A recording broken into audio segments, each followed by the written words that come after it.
હું એ પત્ર અને આશીર્વાદ આ બધા યુવકોના ઘરે પહોંચાડવા ગયો હતો.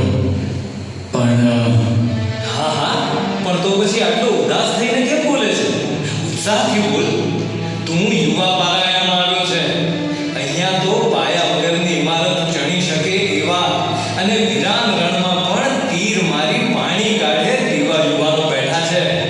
હા, પણ જ્યારે એ જ યુવાનો સ્વાદ માટે લારીએ જઈને ઊભા રહે છે અને આનંદ માટે વ્યસનોનો સહારો લે છે, ત્યારે મને અંતરમાં દુઃખ થાય છે.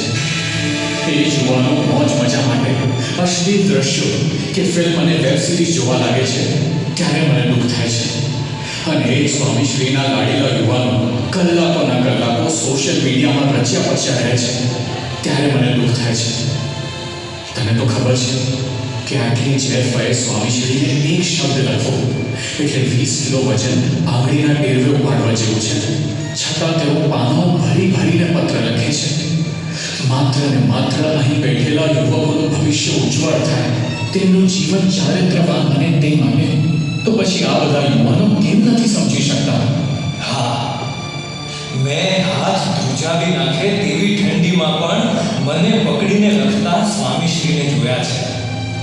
સેવક સંતોની ના પાડવા છતાં પણ હાથ ગરમ કરી પત્ર પર મારા વડે શાહી ટપકાવતા સ્વામીશ્રીને મેં અનુભવ્યા છે.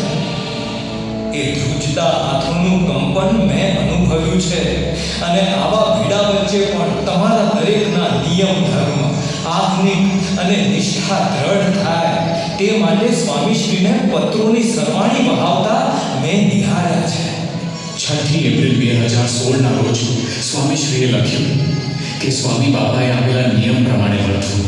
બીજી રીતે બાદ એટલે મોક્ષ ન થાય, અક્ષરધામમાં ન જવાય.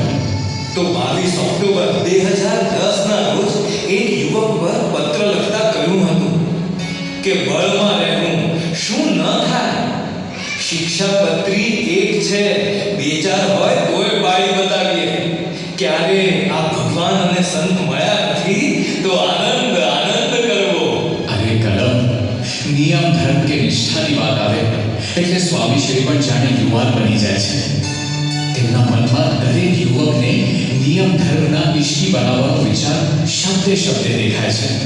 હા, તો ચાલો સ્વામીશ્રીએ અકલ્પનીય પીડો સહન કરી આપણને નિયમ ધર્મ આત્મિક અને નિષ્ઠા દ્રઢ થાય તે માટે અવિરત પત્રોની સરવાણી વહાવી છે. તેના કેટલાક અંશોને પારાયણના તૃતીય દિને સાંભળીએ. પારાયણ કથન દ્વારા લિખિતં સાધુ કેશવજી